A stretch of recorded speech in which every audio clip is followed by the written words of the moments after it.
हाँ जी।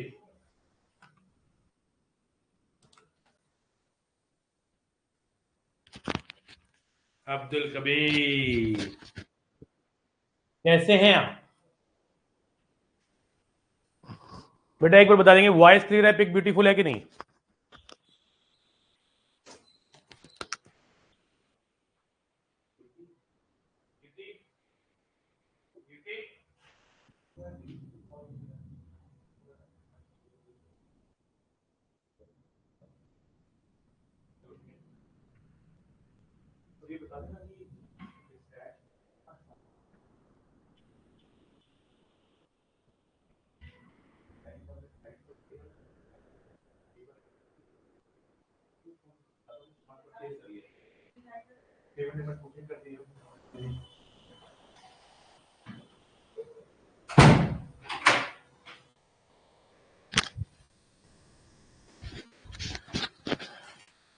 हेलो जी, कैसे हो जी?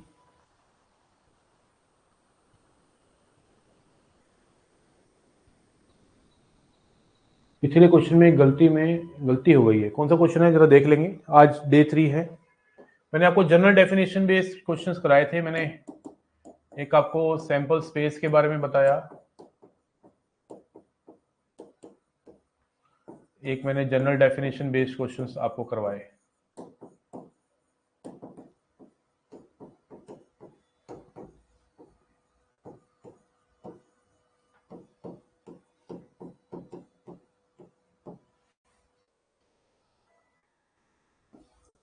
ये सबसे ज़्यादा इम्पोर्टेंट है। इसके ऊपर मैंने मॉर्निंग में जो आपको क्लास ली है, कुछ क्वेश्चन से मुझे शुरुआत करनी पड़ेगी इसी से ही, मतलब वार्म अप कह लीजिए, कुछ भी कह लीजिए। अभी करते हैं discuss. Let me make some questions for you first. I want you to concentrate on those very questions. They are very very important. और आज मैं आपको एडिशन थ्योरम और डिपेंडेंट के बारे में, कल मेरी कोशिश रहेगी इस चैप्टर को खत्म करने की। कल संडे है और असाइनमेंट आपको मैं जो दे रहा हूँ उसमें करीब 170 क्वेश्चन है। और अभी होमवर्क भी आज लेके जाइएगा, रात भर करिएगा, ठीक है ना? जरा देखिए, मैं आपके सामने 5 से 6 वार्म अप रखूंगा अभी ना। मैं तो बस इतना बोलता हूँ बच्चों को कि अगर आप मेरे कॉपी में कराए क्वेश्चंस को भी ईमानदारी से कर लेते हो तो भी बहुत अच्छे से टैकल कर लोगे। तो सबसे पहले मैं 5-6 क्वेश्चंस आपके कराऊंगा, अगले कुछ क्षण में आपके लूंगा। आप जरा देखिए सामने क्वेश्चन में लिखूंगा। हो सकता है इसका आंसर जो है आपको पहले से ही पता हो, क्योंकि बहुत फेमस क्वेश्चन में लिखने वाला हूँ, लेकिन उस क्वेश्चन का जो रिजल्ट है मैं आपको याद भी करवाना चाहूंगा और उसका क्या यूज है आगे प्रोबेबिलिटी जब पढ़ेंगे उसके अंदर। Find the probability that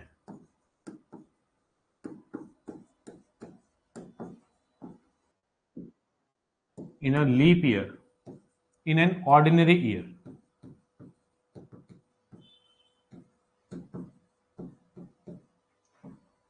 there are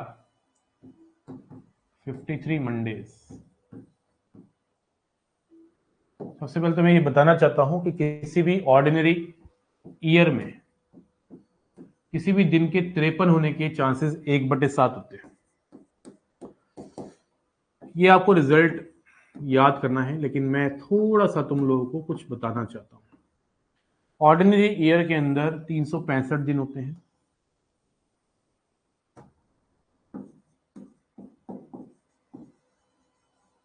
और इन 365 दिन के अंदर 52 वीक्स होते हैं। और ये 52 वीक्स का मतलब है 52 मंडे, 52 ट्यूसडे, 52 थर्सडे से लेके 52 संडे तक। और एक दिन बच जाता है। अब वो जो एक दिन बच जाता है वो किसी एक दिन को 53 कर देता है। तो ये जो एक दिन बच जाता है वो क्या क्या हो सकता है? संडे, मंडे, ट्यूसडे से लेके सैटरडे तक, राइट? अब ये जो एक दिन, अब मैं प्रोबेबिलिटी निकाल रहा हूं 53 मंडेज की। 53 मंडेज के होने के एक ही तरीका है, जब वो बचा हुआ दिन जो है मंडे हो एक ही तरीका है, और नीचे कितना आ जाएगा टोटल दिन जो बच गए 7। तो याद रखिए किसी भी एक दिन के 53 होने के चांसेस ऑर्डिनरी ईयर में 1/7 होते हैं। लीप ईयर में 365 डेज हैं, 366 डेज होते हैं, जिसमें 52 वीक्स होते हैं और 2 दिन बच जाते हैं। अब ये जो 2 दिन बच जाते हैं ये कॉन्जिक्यूटिव बचते हैं, संडे के साथ मंडे बच गया, मंडे के साथ ट्यूसडे बच गया, सैटरडे के साथ संडे बच गया, इस प्रकार बचते हैं। तो ये जो 2 दिन बचते हैं they could be Sunday Monday, Monday Tuesday, Tuesday Wednesday और सैटरडे संडे। तो अब 53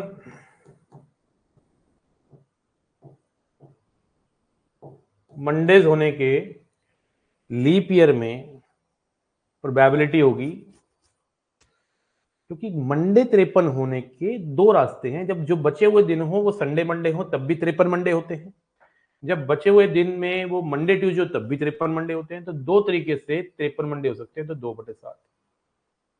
आपको याद रखना है कि हर ऑर्डिनरी ईयर में 53 दिन होने के 1/7 प्रोबेबिलिटी है, और लीप ईयर के अंदर किसी भी दिन के 53 होने की प्रोबेबिलिटी 2/7 है। 1/7 का मतलब होता है 14 सही 2/7 14% चांस। 2/7 का मतलब होता है 28-29% चांसेस होंगे।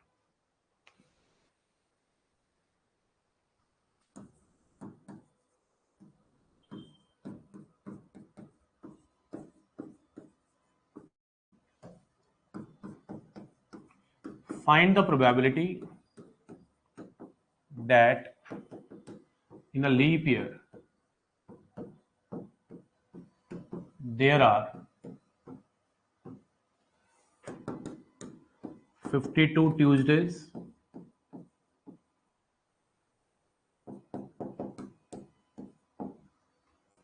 53 Tuesdays,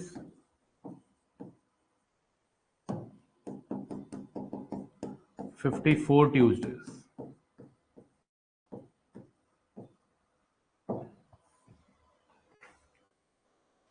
तीन क्वेश्चन एक साथ आ गए। किसी भी लीप ईयर में 52 ट्यूसडे होने के चांसेस 1 होंगे।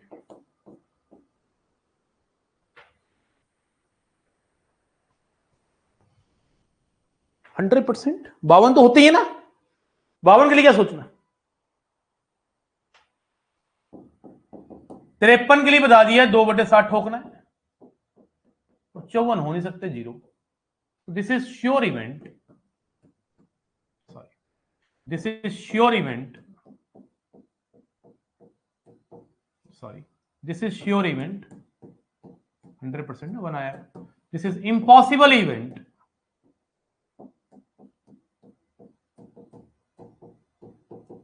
एंड दिस की प्रोबेबिलिटी जो आई है वो 2/7 आई है। तो किसी भी लीप ईयर में या किसी भी ऑर्डिनरी ईयर में 52 होने की तो प्रोबेबिलिटी 100% होगी, 54 होने की प्रोबेबिलिटी इम्पॉसिबल होगी, और 53 होने की प्रोबेबिलिटी लीप ईयर में 2/7, ऑर्डिनरी में 1/7। अब एनडी में क्वेश्चन आया कुछ कुछ मिलता जुलता, find the probability that in 2019 means 2019 में there are 5 Mondays in month of March।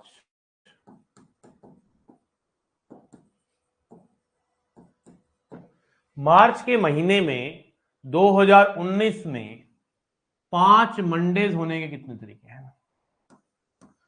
Ordinary year हो या नॉर्मल ईयर हो, मार्च में तो मेरे चचा 31 दिन ही होते हैं। अब 31 दिन में 28 दिन तो भाई पक्का पक्का 4 वीक्स तो ऐसे हैं, मतलब 4 मंडे 4 ट्यूसडे तो पक्का है। 28 दिन अगर मैं निकाल दूं तो ये हमें बताते हैं कि 4 मंडे 4 ट्यूसडे 4 से लेके ट्यूसडे वेडनेसडे थर्सडे से लेके 4 सैटरडे तक तो पक्का है। अब वो जो 3 दिन बच जाएंगे, वो जो बचे हुए 3 दिन होंगे, those very will be Sunday Monday Tuesday, Monday Tuesday Wednesday, Saturday Sunday Monday and so on. अब वो 3 दिन जो बचे होंगे वो किसी एक दिन को 5 में कन्वर्ट कर देंगे। 4 तो पक्का है मंडेज, 5 मंडे होने के 3 तरीके हैं इन 7 में से। तो प्रोबेबिलिटी आ गई 3/7। कुछ कुछ होता है। ये क्वेश्चन आया था हमारे पेपर में, और यही मंथ की जगह, मार्च के मंथ की जगह अप्रैल होता तो अप्रैल में 30 डेज होते हैं, तो 28 दिन तो हमें बताएंगे कि 4 तो पक्के हैं, श्योर है। तो 2 दिन बच जाएंगे, वो किसी भी 2 दिन को 5 बना देंगे। मंडे है या ट्यूसडे है, कुछ भी, तो 2/7 प्रोबेबिलिटी आ जाएगी। ये पीछे ही 2022 या 23 में पूछा गया क्वेश्चन है, मार्च के मंथ में या दिसंबर के मंथ में उसने पूछा था 5 मंडे या ट्यूसडे होने के कितने तरीके हैं। जरूरी नहीं है कि लीप ईयर का क्वेश्चन आए। फैब की बात करता है तो फैब की बात करेगा तो 1/7 ही होंगे लीप ईयर के अंदर 5 मंडे होने के, क्योंकि लीप ईयर में 29 दिन होते हैं, फैब में 28 तो छोड़ दो, 4 तो होंगे ही सब, एक दिन कोई 5 हो जाएंगे। तो फैब के अंदर, लीप ईयर के अंदर 1/7 हो जाएंगे 5 मंडे की प्रोबेबिलिटी। ऑर्डिनरी ईयर में 0 रहेगी, ऑर्डिनरी ईयर में तो 28 ही दिन होते हैं, तो 5 कैसे हो सकते हैं। Clarity I?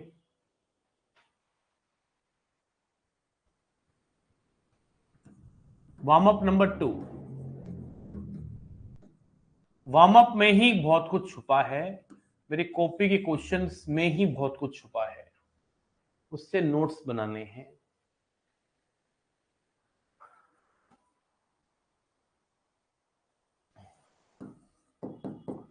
Find the probability that 4 persons are born on different dates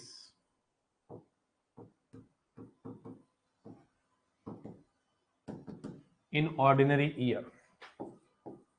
बहुत ही बेहतरीन क्वेश्चन है, ऐसे करीब 12-15 क्वेश्चन है, ये सारे मैं 4 क्वेश्चनों में कवर कर दूंगा, 3 क्वेश्चनों में कवर कर दूंगा। कह रहा है कि क्या चांसेस है कि 4 बच्चे पैदा हुए, 4 बंदे बॉर्न हुए डिफरेंट डेट्स पे, इसके क्या चांसेस है। सैंपल स्पेस क्या होगा, ऑर्डिनरी ईयर में डेट्स की बात कर रहा है तो 365 दिनों की बात कर रहा है। 365 जैसे किसी एक दिन एक बच्चे का बर्थडे आ सकता है, दूसरे बच्चे का बर्थडे आने के कितने तरीके हैं, 365 ही हैं, तीसरे के भी 365 ही हैं, और चौथे के भी 365 ही। मतलब 365 की पावर 4 तरीके से 4 बच्चे का बर्थडे फॉल कर सकता है। बॉर्न का मतलब बर्थडे आ रहा है। एक बच्चे का बर्थडे 365 में से किसी एक दिन पे आ सकता है, दूसरे का भी 365 में से किसी एक दिन में आ सकता है।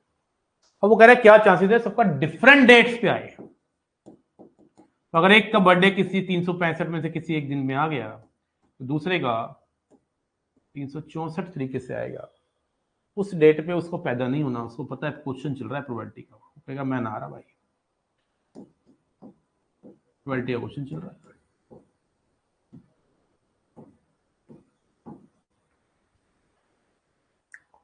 तो प्रोबेबिलिटी कहाँ आ गई,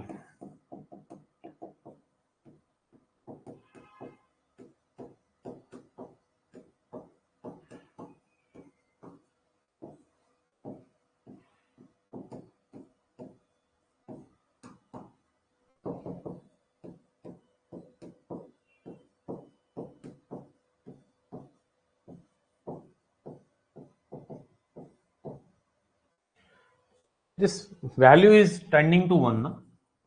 जब प्रोबेबिलिटी 1 की तरफ भाग रही होती है तो इसका मतलब होता है कि answer is very close to 1 का मतलब chances are very high. Simple सी बात है, 4 बच्चों का बर्थडे डिफरेंट डेट पे होना मतलब चांसेस आर हाई। भीड़ में से 4 बच्चे उठाए, उनका बर्थडे सेम डेट पे आ गया। मान लो मैंने 100 बच्चे मेरी क्लास में पढ़ रहे हैं और मैंने कहा 4 बच्चे खड़े हो जाओ, 4 बच्चे खड़े हो गए। मैंने कहा बर्थडे बताओ कब आ रहा है, कह रहा 25 अगस्त। दूसरे से पूछा, कह रहा 25 अगस्त। तीसरा कह रहा मेरा भी 25 अगस्त। चौथा कह रहा मेरा भी 25 अगस्त। होता है कभी ऐसा? हो सकता है, लेकिन चांसेस आर लेस। जनरली क्या होता है, डिफरेंट डेट्स पे होंगे बर्थडे, इस बात के होने के चांसेस ज्यादा है। इसलिए इस क्वेश्चन को पढ़ने के बाद पहले से ही पता चल गया कि आंसर तो भाई 99% के आसपास आना चाहिए, मतलब 0.99 समथिंग होना चाहिए। अगर कोई ऑप्शन आपको 0.2, 0.3, 0.4, 0.7 दिख रहे हैं तो डिलीट कर देना। दिस क्वेश्चन इज कमिंग, हमें वाइब दे रहा है कि answer is very tending to 1। और अगर यही लीप ईयर होता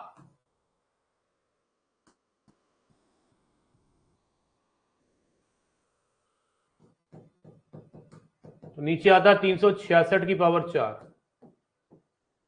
ऊपर आता 366, 365, 364, 363।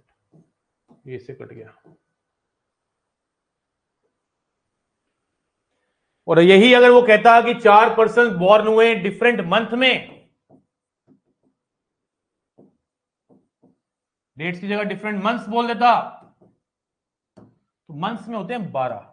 देखो लीप ईयर में डेट्स के ऊपर बात करेगा तो 366 का काम करेगा, ऑर्डिनरी ईयर में भी डेट्स की बात करेगा तो वो बात करेगा 365 की। और अगर वो डिफरेंट मंथ्स की बात कर रहा है तो सैंपल स्पेस बनेगा 12 की पावर 4, क्योंकि एक बच्चा किसी भी एक मंथ में बॉर्न होगा, दूसरा बच्चा दूसरे 12, 12, 12, ये तो सैंपल स्पेस हो गया। और डिफरेंट मंथ्स पे पैदा हो रहा है तो 12 इंटू 11 इंटू 10 इंटू 9, तो कहा आ गया 12 से एक 12 चला गया, 11 इंटू 10 इंटू 9 अपॉन में 12 का। और अगर वो कहता है डिफरेंट डेज,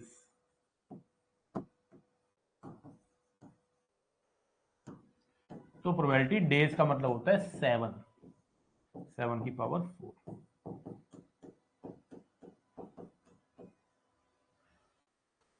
एक 7 से एक 7 कट गया।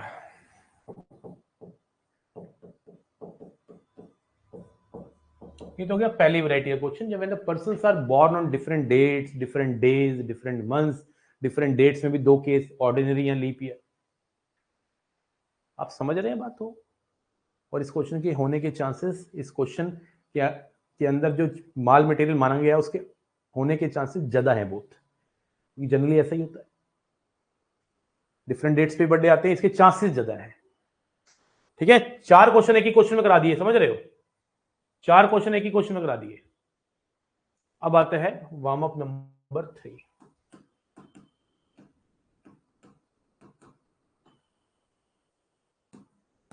Find the probability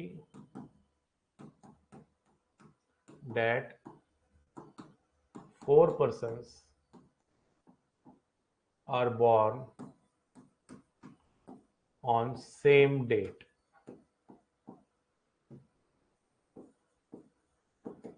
in ordinary year या लीप ईयर या born on same month या born on same day। बताइए कि क्वेश्चन में मैंने ये ऑर्डिनरी ईयर भी ले लिया, लीप ईयर भी ले लिया, मंथ भी ले लिया, डे भी ले लिया। 4 क्वेश्चन अलग अलग लिखने की जरूरत नहीं है।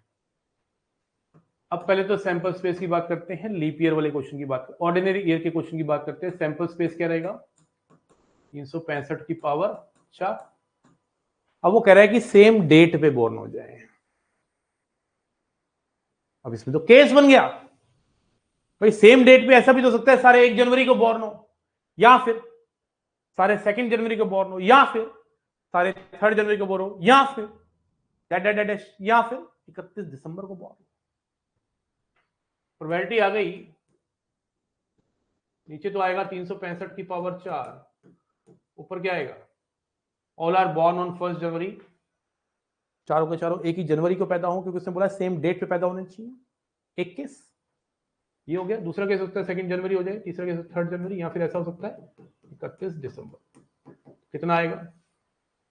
365 अपॉन में 365 की पावर 4, तो 1 में 365 की power cube. Answer is very close to 0 ना, because it will tend to 0. It means answer will be very less, 0.001%. बहुत ही कम चांसेस होंगे यार, बहुत कम चांसेस होंगे. भीड़ में से 4 बच्चे उठा लिए और पूछा तेरा बर्थडे कब आ रहा है, सेम डेट पे चारों का. क्या बात है भाई, क्या सिलेक्शन करा है. Chances are there but very very less. Are you getting my point? ये मैंने ऑर्डिनरी ईयर की बात करी है. अगर सिमिलरली मैं बात करता लीप ईयर की, तो नीचे आता 366 की पावर 4, और 1 प्लस 1 प्लस 1 प्लस से लेके 366 केस बन जाते हैं. 1 में 366 का होल क्यूब. यही बात करता है मंथ की, सैंपल साइज बनता 12 की पावर 4, 12 12 12 12 12 12 12 12. और ऊपर हो सकता है कि सारे जनवरी को बॉर्न हो, एक केस. हो सकता है सारे फेब में बॉर्न हो, दूसरा केस. और हो सकता है सारे दिसंबर में बॉर्न हो. 12 केस बन जाएंगे. एंड 7 केस होंगे जब डेज की बात करें. क्वेश्चन में डेज लिखा है, तो नीचे 7 की पावर 4, ऊपर 7 केस बनेंगे. ये तो फिर भी पॉसिबल है हद तक, सारे के सारे मंडे को बॉर्न हो जाए, चांसेस हैं. लेकिन फिर भी ठीक सा आंसर है 1/7 क्यूब. चलो कम परसेंटेज आ रही है, 0.0001 नहीं है, 0.01 है, क्योंकि नंबर छोटा है ना. 7, यहाँ तो 366 की पावर 4 थी, 365 की पावर 4 थी, 12 की पावर 4 थी, ये 7 की पावर 3 है, 7 की पावर 4 है. सॉल्व करके 1/7 क्यूब आ गया, 1/343 हो गया. 0.3% के आसपास मुझे लग रहा है आ जाएगा.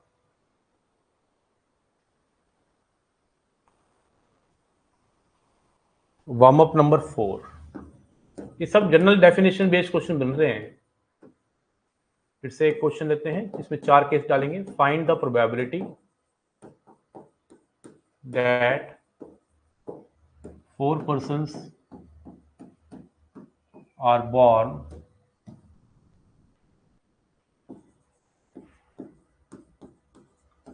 on 2nd January. तो आंसर क्या आएगा? सीधा सीधा आप तो निकाल सकता हूं अगर समझ रहे हैं तो. नीचे तो sample space in ordinary year लिख लो. प्रोबेबिलिटी क्या आएगी? नीचे तो 366 की पावर 4 ही आएगा. वो कह रहा है कि सारे के सारे एक 2nd जनवरी को ही बॉर्न हो, तो एक ही केस हुआ. अगर वो कह देता 2nd जनवरी इन लीप ईयर, तो प्रोबेबिलिटी क्या हो जाती? अच्छा, यहां 365 लेना था, सॉरी, ये ऑर्डिनरी ईयर था ना, मैंने यहाँ पे 365 लेना था मुझे. यहां क्या आ जाएगा? 366 की पावर 4, क्योंकि बात किसकी हो रही है? लीप ईयर के. ऊपर तो एक ही केस आएगा क्योंकि सारे के सारे 2nd जनवरी को हो रहे हैं. ऐसा भी हो सकता था all are born on month of on all the born in होगा ना, इन मार्च. सारे के सारे मार्च में बॉर्न हो रहे हैं.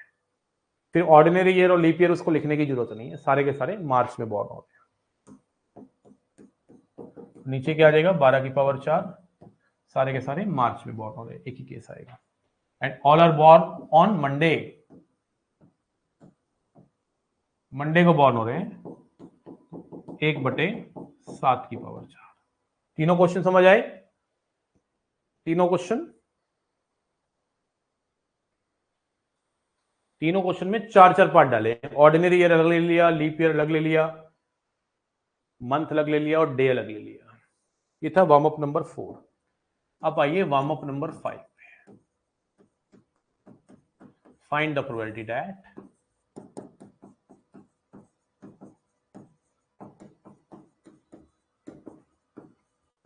4 persons are born on 4 persons are born such that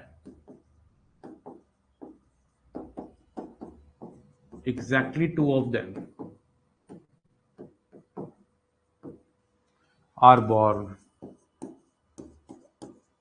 on 25th Feb. 25 अगस्त, ये मैं करा रहा हूं अभी। इसी में एक ही पोर्शन रखते हैं, वेरी वेरी इंपॉर्टेंट है, 3 स्टार लगा लेंगे, वेरी वेरी इंपॉर्टेंट लगा लेंगे। क्या चांसेस हैं कि 4 बच्चे पैदा होते हैं, 4 बच्चे जन्म लेते हैं, उसमें एग्जैक्टली 2 बच्चे 25 अगस्त को पैदा हो जाते हैं। अच्छा, 25 अगस्त को मेरा बर्थडे होता है, इस बार 25 अगस्त को मैं 32 का हो जाऊंगा, ठीक है, और मेरी तरफ से तुम लोगों को ऑनलाइन पार्टी, ठीक है। 25 अगस्त को मेरा बर्थडे आता है, इसलिए मैंने 25 अगस्त लिया है। 4 पर्सन बोर्न हुए हैं, तो चचा, ओ मेरे चचा, सैंपल स्पेस क्या आएगा? अच्छा, इन लीप ईयर लिखा, इन ऑर्डिनरी ईयर ले लो। उसमें अगर देखो कुछ नहीं लिखा है तो ऑर्डिनरी ईयर लेना है, लीप ईयर तब लेना होता है जब लिखा हो। सैंपल स्पेस तो बन गया 365 की पावर 4, और नंबर ऑफ फेवरेबल केसेस में उसने बोला है कि 2 बच्चे ऐसे हैं जो 25 अगस्त को पैदा होते हैं। उसने ये नहीं बोला कि सुमेश और रोमेश ही है, उसने ये नहीं बोला कि सोनू और मोनू ही है, उसने ये नहीं बोला कि निकिता है और निपिता है, ठीक है ना। उसने ये नहीं बोला कि चड्डी है कि बनियान है, ये कुछ नहीं बोला उसने बोला एग्जैक्टली 2 बच्चे। अब वो 2 बच्चों में भी तो केस बनेगा, 4 में से कोई 2 बच्चे 25 अगस्त को बॉर्न हो गए। इंटू 1 लिखने का मतलब मेरा ये है कि आपको बताने का कि 4C2 2 बच्चे जो हैं, एग्जैक्टली 2 बच्चे, 4C2 केस होंगे, वो 25 अगस्त को पैदा हो गए, उनमें कोई वेरिएशन नहीं है, तो इंटू 1। अब जो 2 बच्चे बच गए, उनको 25 अगस्त में नहीं आना, उनको पहले ही बता दिया गया कि 25 अगस्त को तुम्हें पैदा नहीं होगा। उनको पता है प्रोबेबिलिटी का क्वेश्चन चल रहा है, अनुसार करवा रहे हैं, तो they will not come on 25 August, तो they can come on any day except 25, 364 की पावर 2। तीसरे वाले बच्चे के पास जन्म लेने के 364 तरीके होंगे, और चौथे वाले के पास जन्म लेने के भी 364 तरीके होंगे। तो प्रोबेबिलिटी क्या आ गई? 4C2 इंटू 364 की पावर 2 अपॉन में 365 की पावर 4। और यही अगर मैं लीप ईयर ले लेता तो प्रोबेबिलिटी मैं डायरेक्ट लिख दूं बेटा, नीचे क्या आ जाएगा? 366 की पावर 4, 4 में से कोई 2 बच्चे 25 अगस्त को जन्म लेंगे, इंटू 1 करके आपको बताना चाहता हूं कि 25 अगस्त को लिया है इन्होंने, और जो बाकी 2 बच्चे बच गए वो 25 अगस्त को छोड़ के किसी भी एक दिन 365 बच के जन्म ले सकते हैं, कोई रिस्ट्रिक्शन नहीं है।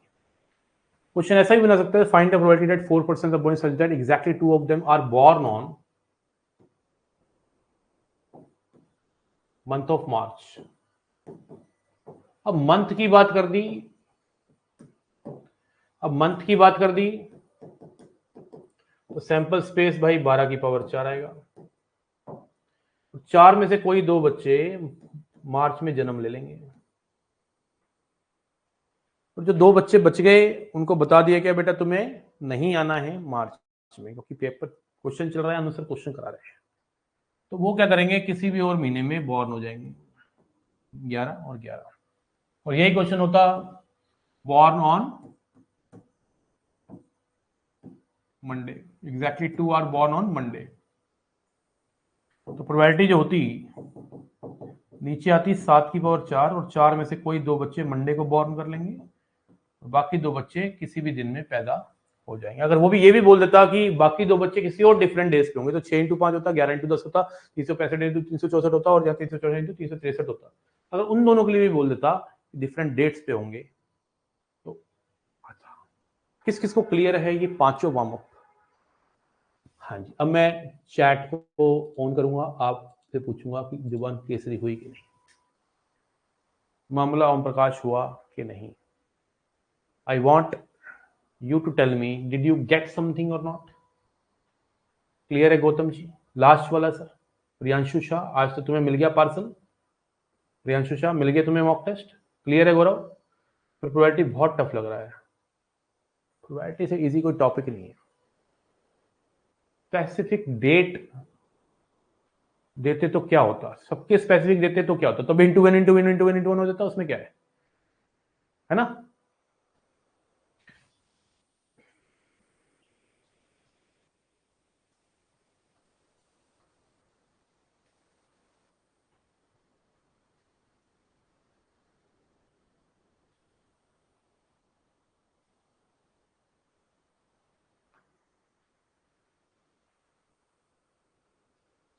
सर ये क्वेश्चन और लास्ट क्वेश्चन में ऑन मंडे वाला केस फिर से बता दो।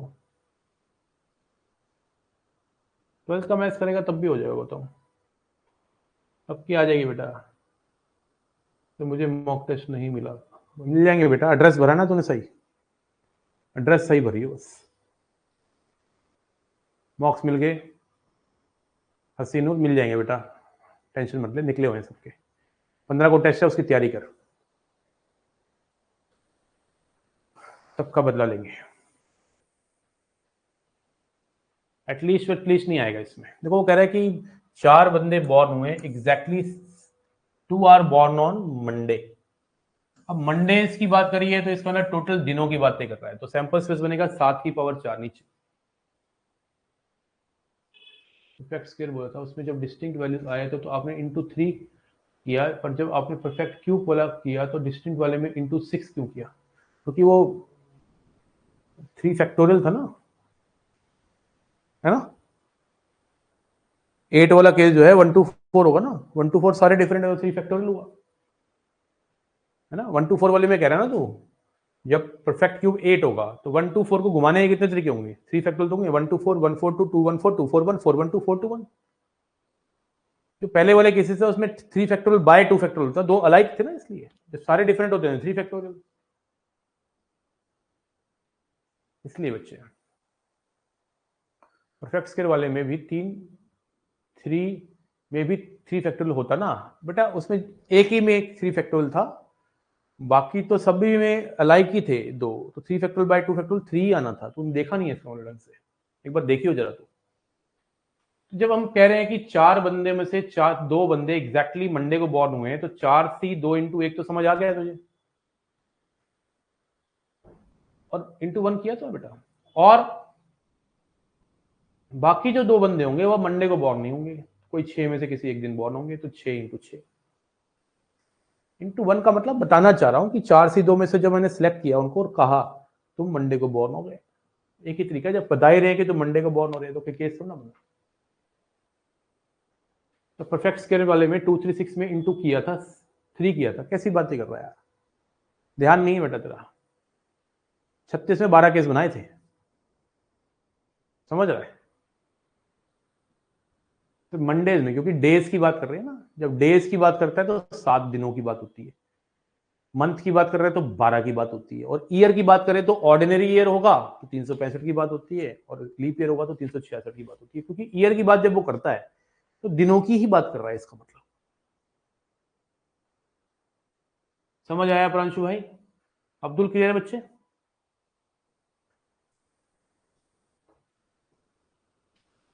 अब देखो ये जनरल डेफिनेशन बेस्ड क्वेश्चनों का अंत नहीं है। अगर मैं पूरा दिन भी, हाँ अगर पूरा दिन भी लगा रहूंगा ना तो ये खत्म नहीं होते, लेकिन मैंने हर वैरायटी का क्वेश्चन टच करा है। एरिया वाला भी टच करा है, डिजिट वाला भी किया है, लेटर्स की अरेंजमेंट वाला भी किया है, कैलेंडर वाला भी कर दिया है तुम्हारे सामने, लोग बोर्न भी करवा दिए हैं, डाइस भी कर लिया, क्वाइन भी कर लिया, फैमिली में कुछ बच्चे वो भी कर लिया। आई अगर बोलता probability of 5 Mondays and 5 Tuesday in leap year, then probability क्या होगी? 5 मंडेज एंड 5 ट्यूजडेज एक ही होगी, 1/7। जब मंडे ट्यूजडे आएगा, बढ़िया क्वेश्चन पूछा था। एक लीप ईयर में 5 मंडे और 5 ट्यूसडे होने के क्या चांसेस है? 1/7, क्योंकि मंडे और ट्यूसडे होना पड़ेगा, वो जो 2 दिन बच गए।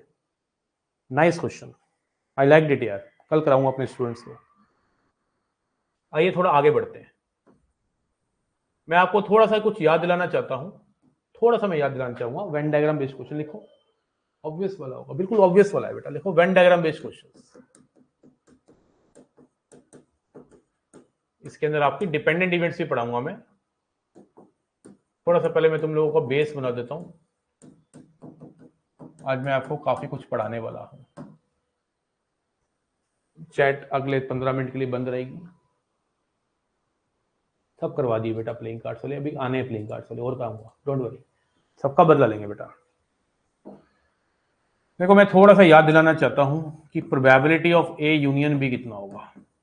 Probability of A union B को P of A plus B कहते हैं, इसको पी ए और बी भी कहते हैं, और इसको P at least one of A and B कहते हैं। ये देखो मैं बता रहा हूँ, लेकिन ये सब चीजें मैं करवा चुका हूँ जब सेट करवाया था, वेन डायग्राम्स से बहुत बेहतरीन तरीके से करवाया था, और उस टाइम n लिखवाया था। बस फर्क इतना है, n की जगह आपको p करना है। थोड़ा सा याद दिलाने का प्रयास है, इसलिए मैं बना रहा हूं दोबारा से। a यूनियन b का मतलब होता है ये वाला डायग्राम।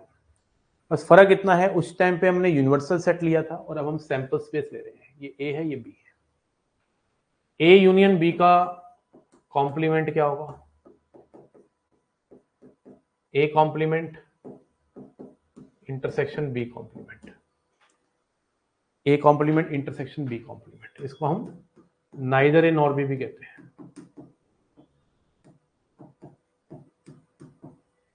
इसको हम not A and not be भी कहते हैं।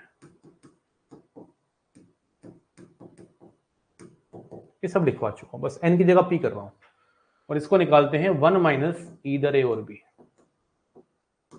अगर मैं डायग्रामेट्रिकली आपको बताऊं, इस रीजन की बात कर रहे हैं, ना तो ए में है ना मेरे बच्चे बी में है। फिर आता है ए ओनली ए, जिसको हम ए माइनस बी भी कहते हैं, जिसको हम ए बट नॉट बी भी कहते हैं, जिसको हम A B complement minus A complement भी कहते हैं, जिसको हम ए इंटरसेक्शन बी कॉम्प्लीमेंट भी कहते हैं। देखो इन चारों का पांचों का मतलब सेम है। और इसको हम निकालते कैसे हैं, इसका डायग्राम से आपको सिखाऊं, आपको पता चल जाएगा कैसे निकालते हैं। ये होता है ओनली ए। इस रीजन को देखते हुए चल जाएगा कैसे निकालना चाहिए। ए में से इंटरसेक्शन माइनस करेंगे। देखो मैंने आपको सेट बी, जितने भी चैप्टर मैंने करवाए हैं, जितने भी करवाए हैं, सारे बहुत शिद्दत से करवाए हैं। बस एक रिलेशन चैप्टर में मैं बीमार पड़ गया था, तो उसकी वीडियोस दी थी मैंने। बाकी मैंने कोई भी चैप्टर अब तक छोड़ा नहीं है। बेशक कुछ चैप्टर छूटे हुए हैं, लेकिन जितने भी कराए हैं बहुत ही ईमानदारी से करवाए हैं, बेहतरीन करवाए हैं। ठीक है ना? ओनली बी, ओनली बी को मैं बी माइनस ए भी लिख सकता हूं, बी बट नॉट ए भी लिख सकता हूं। ये सब चीज लिख चुके हो आप लिखना चाहो दोबारा लिख सकते हो। इसको A complement minus B complement भी लिख सकते हो, और बी इंटरसेक्शन ए कॉम्प्लीमेंट भी लिख सकते हो। इसका जो डायग्राम है वो ये है। और ये कैसे निकलेगा? बी में से ए इंटरसेक्शन बी माइनस करेंगे। इन दोनों का डायग्राम यहां बना रहा हूं, एक का यहां, एक का यहां। ये तीसरे का है और ये वाला जो है चौथे का है। This is first, this is second, this is third, this is fourth. बस फर्क इतना है कि P और फर्क इतना है, n की जगह P हो गया है। फिर मैंने बताया था A delta B। A delta B जो होता है वो सिमेट्रिक डिफरेंस होता है। A माइनस बी को B माइनस ए में जोड़ना है, मतलब exactly one of A and B।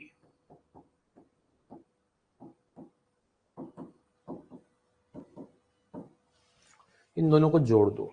इन दोनों को जब जोड़ोगे तो सोचो क्या बनेगा। दिस प्लस दिस, दोनों को जोड़ो, दोनों के रिजल्ट्स को जोड़ देंगे तो फॉर्मूला भी बन जाएगा, P A plus P B minus 2 times P of A intersection B. तो ये हमारे दो के लिए मैंने आपको पढ़ा रखे हैं, जिसके ऊपर अभी हम क्वेश्चन करने वाले हैं।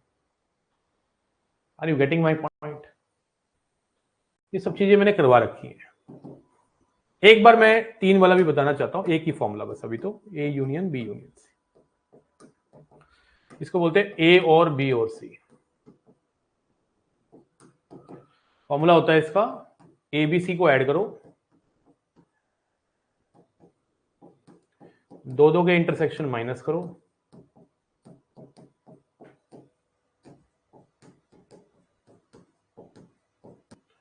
और तीनों का इंटरसेक्शन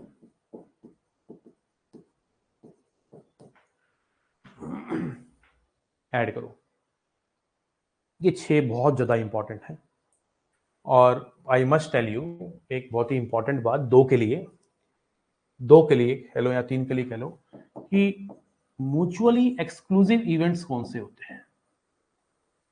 म्यूचुअली एक्सक्लूसिव इवेंट्स होते हैं जब ए और बी का इंटरसेक्शन 5 हो जाए, और 3 इवेंट की बात कर रहे हैं तो तीनों का इंटरसेक्शन 5 हो जाए। या इसको हम ऐसे भी लिख सकते हैं, प्रोबेबिलिटी क्या हो जाए इंटरसेक्शन बी की, 0। उस केस में ए यूनियन बी का जो फॉर्मूला बनेगा that will be P of A plus P of B minus P of intersection B, क्या हो जाएगा, 0। म्यूचुअली अब तीनों का भी क्या बनेगा, और 3 में क्या बन जाएगा, A union B union C का। अगर म्यूचुअली एक्सक्लूसिव इवेंट्स हैं तीनों में कुछ कॉमन नहीं है, जब तीनों में ही कॉमन नहीं है तो 2 में भी कॉमन नहीं होगा। अगर तीनों म्यूचुअली एक्सक्लूसिव हैं तो इसका मतलब ये है 2 में भी कॉमन नहीं है। उस केस में P of A plus P of B plus P of C, 2 का इंटरसेक्शन भी -0 हो गया और 3 का इंटरसेक्शन भी 0 हो गया। याद रखना इस बात को जरूर। फिर आता है एग्जॉस्टिव इवेंट्स।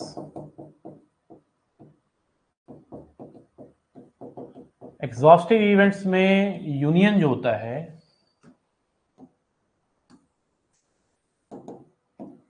प्रोबेबिलिटी ऑफ जो यूनियन होता है, बेशक 2 हो सैंपल स्पेस के इक्वल हो जाएगा, बेशक 3 हो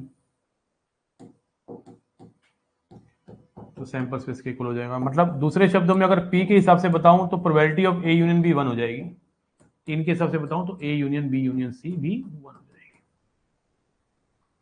और अगर म्यूचुअली एक्सक्लूसिव भी हो और एग्जॉस्टिव भी हो, mutually exclusive and exhaustive events, अब सैंपल स्पेस के बराबर भी होगी यूनियन की, मतलब ए यूनियन बी, इस बार P of A union B 1 होगा और ए यूनियन बी की वैल्यू क्या होगी, P A plus P B. और 3 के लिए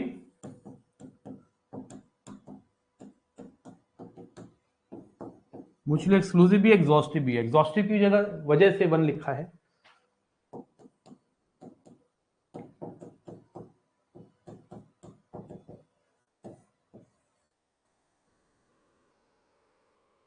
are you getting? Note down करेंगे जल्दी से यार।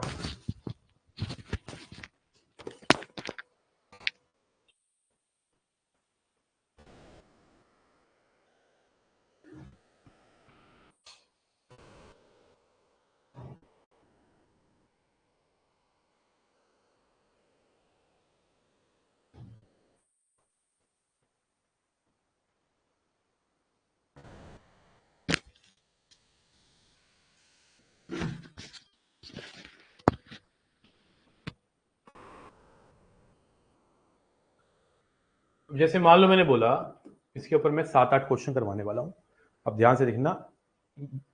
वेन डायग्राम बेस्ड का यूनियन वाला क्वेश्चन गलत नहीं होगा तुम्हारा, अगर उनको समझ लो। एक क्वेश्चन कराते हैं फिर चैट कौन करेंगे, आपसे पूछेंगे। A card is selected from 52 cards. Find the probability that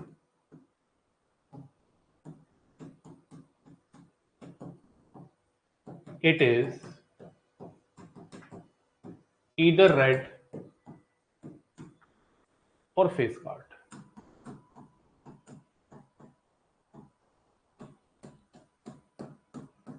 question को पढ़ने के बाद ही पता चल रहा है कि यूनियन मांग रहा है, इधर रेड और face card.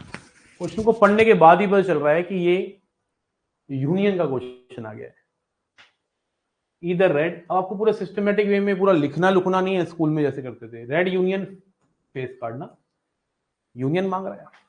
Probability of red, probability of face card minus अगर कॉमन है तो red face card, probability of red card, एक कार्ड निकाला है और रेड आ जाए तो 26/52, एक कार्ड निकाला है अगर फेस कार्ड आ जाए 12/52, माइनस रेड भी हो और फेस भी हो 6/52, 32/52, ठीक है ना। 4/8 किस किस की हुई जुबा केसरी। जल्दी बताएंगे, क्या नोट कर रहे हैं आप, नोट्स बना रहे हैं बढ़िया से।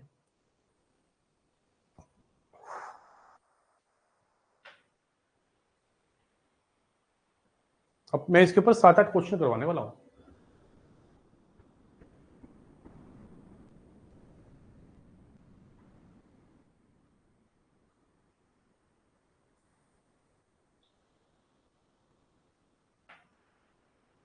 एंड और में कब क्या लेना है वो बता दो, बहुत बढ़िया बात करिए।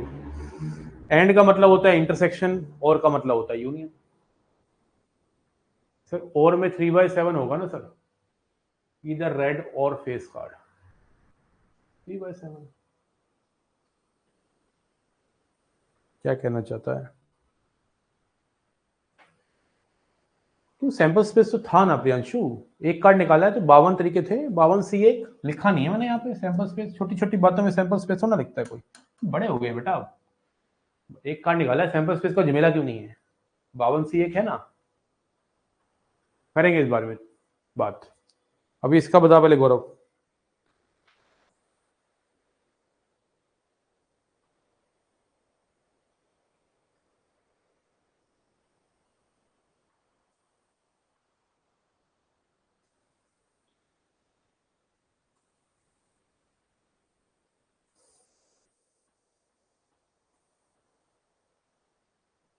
बोलिए।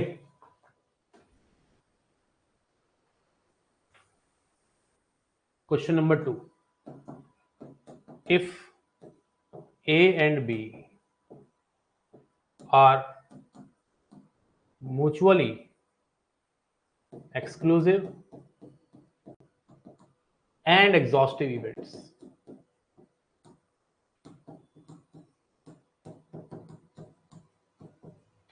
and such that 3PA equal to 4PB, find PA minus PB।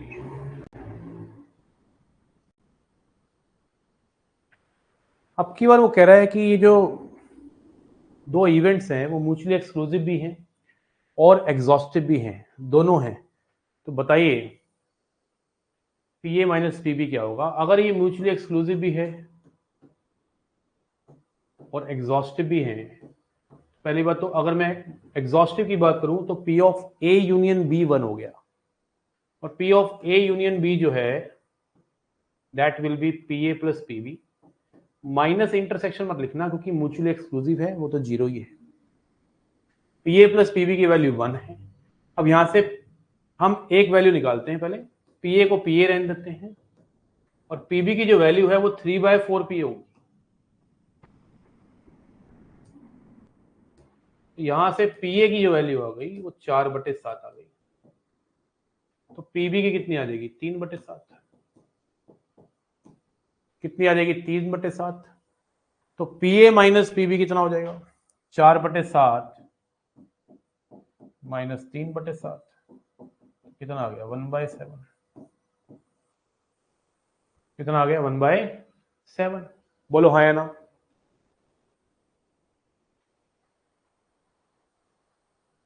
बोलो क्लियर, 1/7 आंसर आ गया।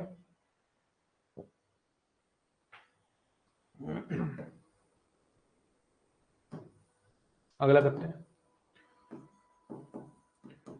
If A, B and C are mutually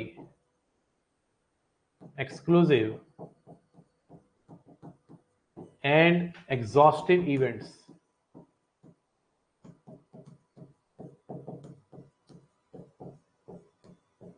such that 2 times PA 3 times PB equal to 5 times PC. Find PB.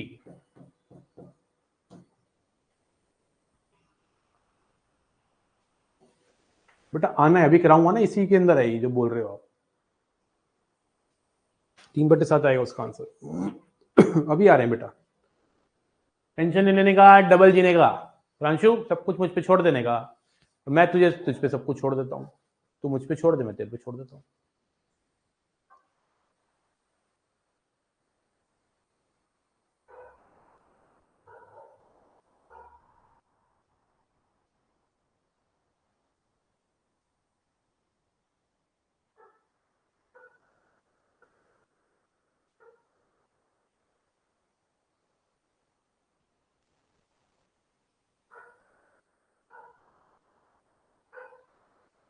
Same he question लिया है मैंने, mutually exclusive and exhaustive है मेरे चचा। तो P of A plus P of B plus P of C 1 हो गया। हमें P ऑफ B निकालना है, तो P ऑफ B को नहीं छेड़ना है, P ऑफ A को छेड़ना है। P ऑफ A आएगा 3/2 PB, PB है, और PC कितना है 3/5 PB इक्वल टू 1। कितना आ गया 15 PB 10 PB 6 PB equal to 10। तो PB कितना आ गया 16 31 1/10/31।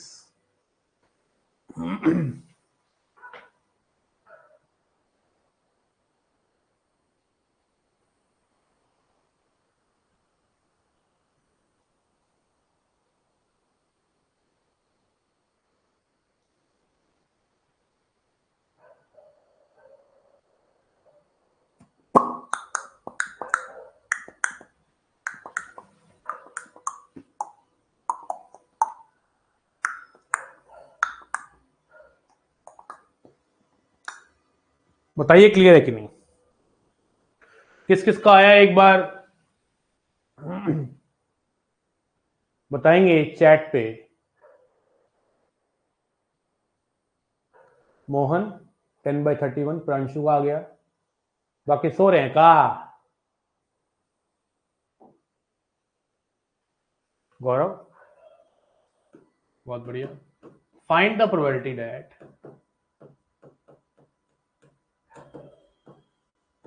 in ordinary year there are either 53 Mondays or Tuesdays.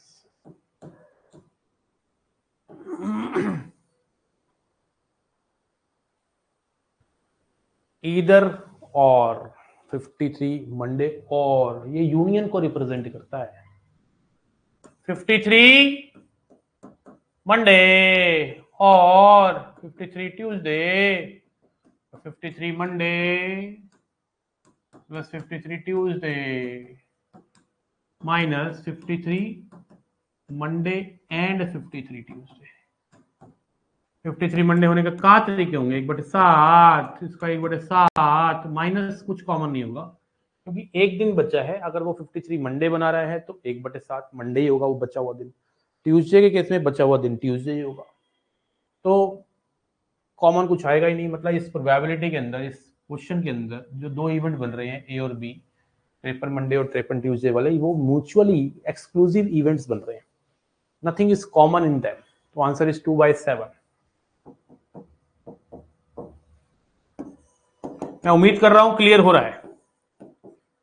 Find the probability that in अ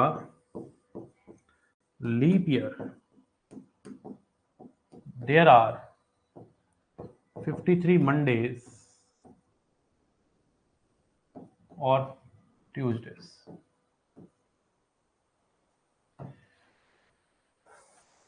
इसका आंसर क्या आएगा और बताइएगा कि म्यूचुअली एक्सक्लूसिव हैं कि नहीं है। 53 मंडेज और 53 Tuesdays, 53 Monday plus 53 Tuesday minus common 53 Monday and 53 Tuesday. 53 Monday होने के 2/7 सोचना नहीं है, लिखवा रखा है, अभी सिखाया था आज की क्लास में। यहाँ पे 53 मंडे में मंडे ट्यूसडे और ट्यूसडे संडे मंडे और मंडे ट्यूसडे की वजह से 2/7 आ रहा है। 53 ट्यूसडे के लिए ट्यूसडे वेंसडे और मंडे ट्यूसडे की वजह से 2/7 आ रहा है। अब यहाँ पे मंडे ट्यूसडे और यहाँ पे मंडे ट्यूसडे दोनों कॉमन आ गया, एक केस तो 1/7 3/7 कॉमन है, तो म्यूचुअली एक्सक्लूसिव नहीं है, नॉन म्यूचुअली एक्सक्लूसिव इवेंट्स हैं।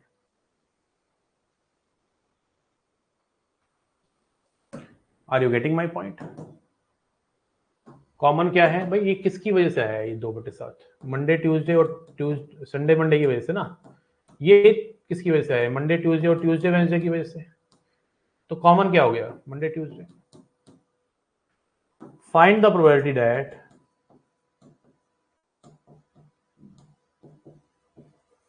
in a leap year there are 53 Mondays or 53 Thursdays।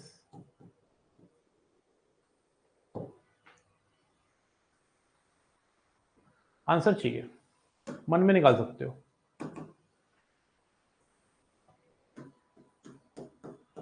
$53 Monday और 53 Thursday, 53 Monday plus 53 Thursday minus common 53 Monday भी हो एंड 53 ट्यूसडे भी हो जाए, थर्सडे भी हो जाए। 2/7 माइनस 0, इस बार कुछ कॉमन नहीं होगा क्योंकि 53 Monday Sunday Monday Monday Tuesday की वजह से हो रहे हैं, और 53 थर्सडे फ्राइडे और वेडनेसडे थर्सडे की वजह से हो रहे हैं, तो कुछ कॉमन ही नहीं है। 4/7 की प्राप्ति होगी, ठोक लो लाइक। बताइए क्लियर है कि नहीं?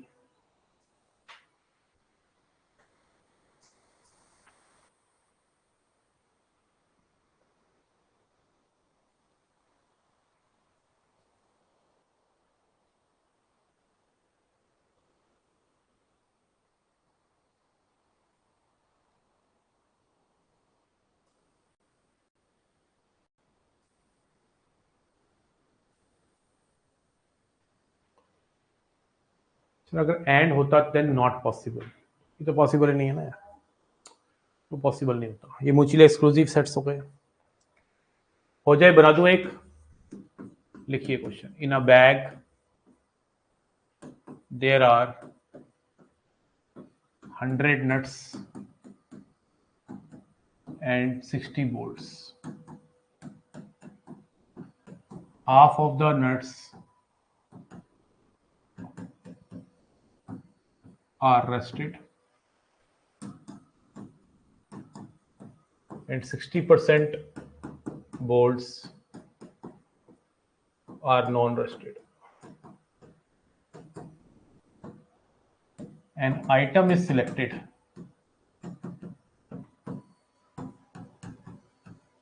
Find the probability that an item मतलब एक आइटम।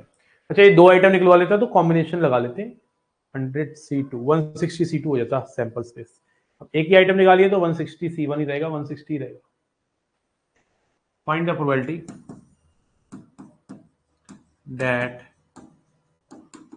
इट इज नीदर, लिखो इस बार, नीदर नट नॉर रस्टेड। तो यहां पे नीदर नट नॉर रस्टेड कह रहा है, नीदर नट नॉर रस्टेड।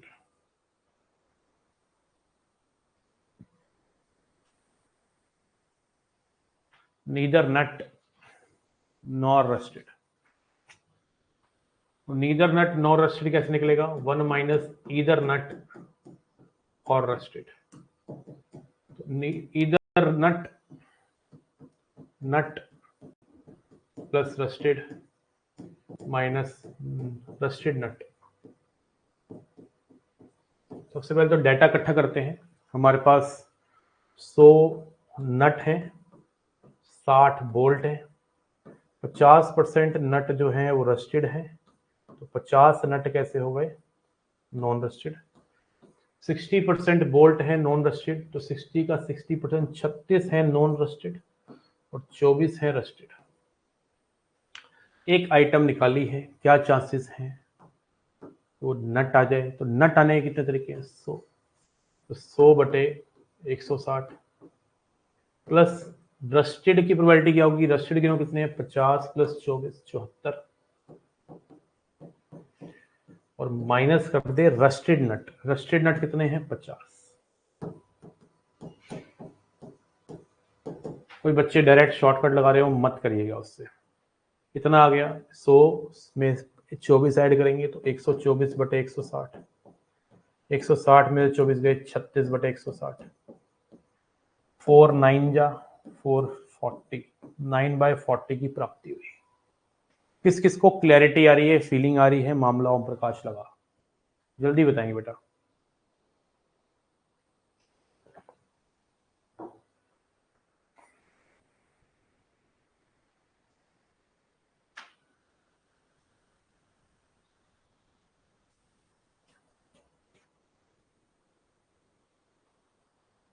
क्लियर है? ये समझ आया? यूनियन वाले question, neither A nor be. अभी मैंने ओनली ए, शोनली ए, पोनली ए नहीं खोला है ना। हो जाए 2-4 और, रेडी हो? एनर्जी है, आग है अंदर।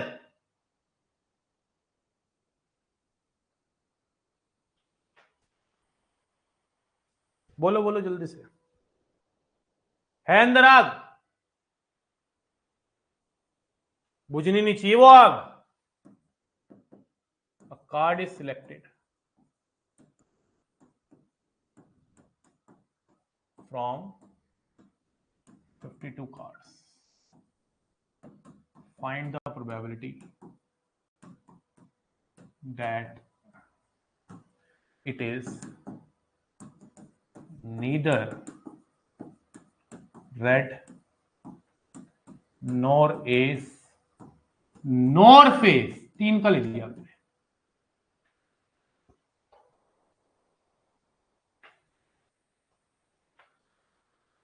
nor ace nor face card, nor red card, neither red card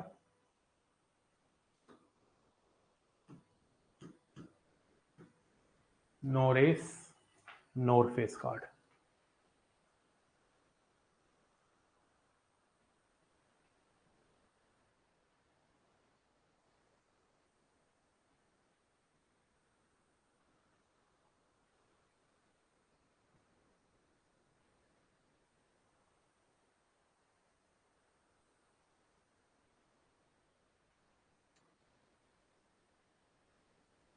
neither red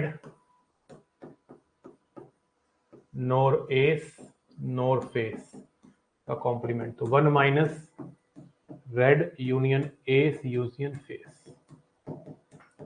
अब रेड की प्रोबेबिलिटी क्या फॉर्मूला लगेगा? A red ace face minus red ace face. क्या है तुझको चलना? Minus red face plus red ace face, तो 1 minus red की प्रोबेबिलिटी हो जाएगी। अच्छा नीचे मैं 52 लिख रहा हूँ, बार बार मैं 52 नहीं लिख रहा। रेड की प्रोबेबिलिटी होगी 26, एस की प्रोबेबिलिटी होगी 4, मतलब 4 केस, फेस के हो गए 12 केस। रेड एस 2 होते हैं, एस फेस 0 होते हैं, रेड फेस 6 होते हैं, रेड एस फेस 0 होते हैं।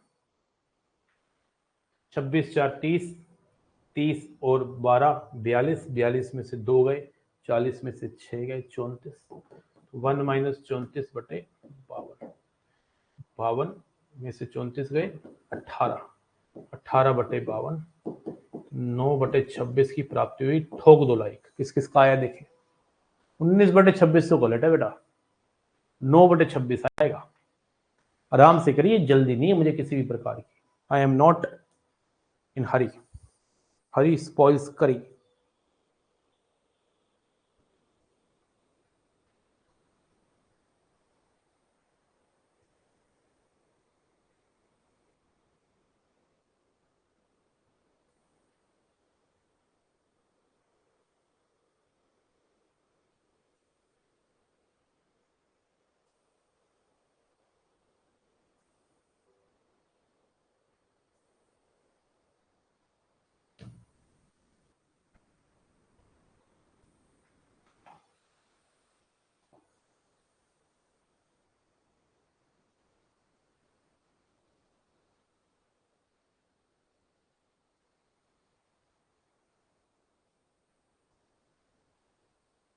बोलो क्लियर है कि नहीं?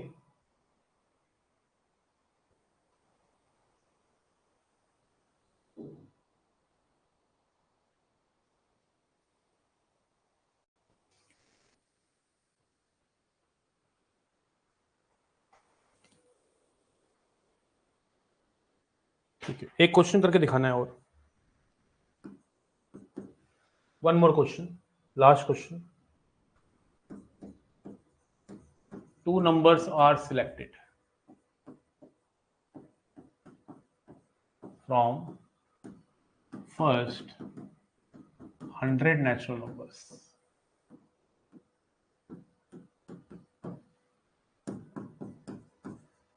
Find the probability that selected numbers are either divisible by 2 or 5, 2 और 3 ले लो. सिंपल, दो का ही बनाया है. तो डिनर करने जाएंगे तो बोल दिए नहीं, मैं आज डिनर करने के लिए नहीं बोलूंगा. मैं सीधा सोने के लिए बोलूंगा. ठीक है, तो सोने जाएंगे तो बोल देना. ठीक है, हाँ, डिनर करने के लिए सुबह से लगाऊं पढ़ाने में. हाँ, quality teaching I believe. Dinner करने के लिए सीधा मैं बताऊंगा जब सोने जा रहा हूँ. ठीक है, जब मुझे लगेगा नींद आ रही है तो मैं तुम्हें बता दूंगा बेटा.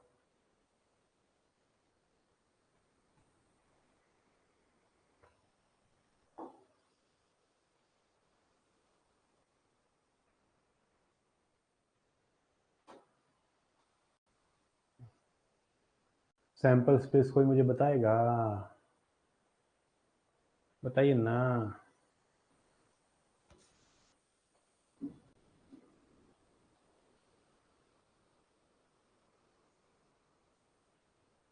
फोर 4950. शाबाश शिवम, शाबाश. 50 C2 नहीं, 100 C2 चचा. 100 नेचुरल नंबर है और 100 C2 कितना होता है? 100 इंटू 99. अच्छा ये मत काटो, अभी मैं काटना सिखाऊंगा तुम्हें. क्या प्रोबेबिलिटी है कि इधर डिविजिबल बाय 2 और 3. यूनियन निकालना है. Divisible by 2 plus divisible by 3. ये पूरा नहीं लिख रहा मैं डिविजिबल बाय 2. इसका मतलब 2 का लिखने का मतलब डिविजिबल बाय 2 ही है. -2 और 3 दोनों से डिविजिबल हो जाए, उसको माइनस करना था 6 से डिविजिबल. तो नीचे तो 100 C2 आया. अब 2 से डिविजिबल वाले नंबर कितने होंगे? कितने नंबर होंगे जो 2 से डिविजिबल होंगे? टोटल 50 नंबर होंगे. तो 50 C2. 3 से डिविजिबल वाले 33 C2.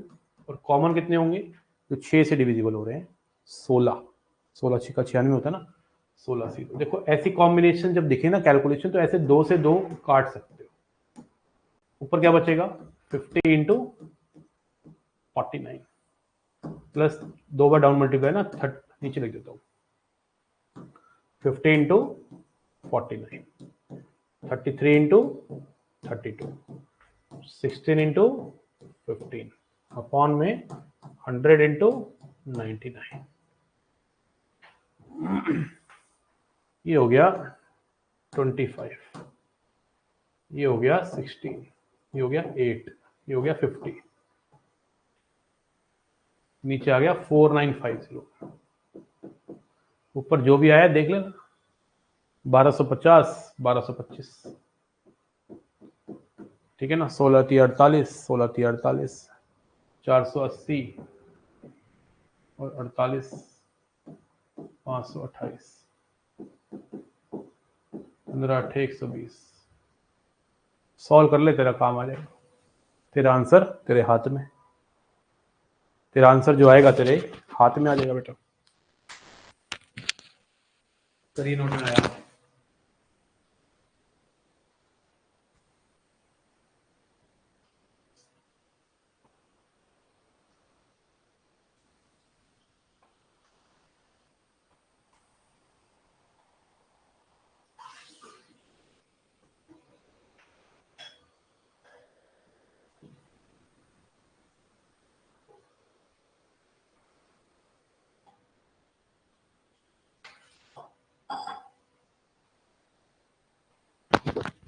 भाई किस किस को क्लियर है एक बार लिख दो.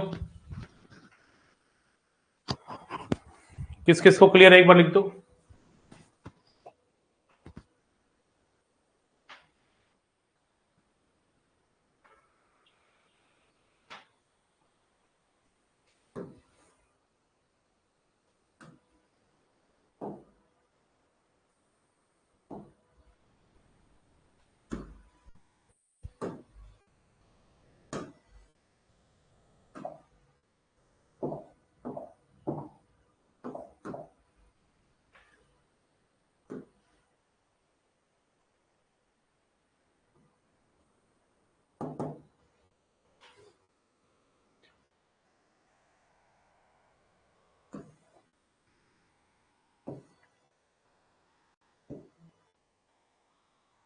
ये ना एक शीट है, मेरी असाइनमेंट है, ये मैं दे रहा हूं, इसको कर लेना। यहां से स्टार्ट है, ये शुरुआत के सारे क्वेश्चन करने हैं, जनरल डेफिनेशन बेस्ड है,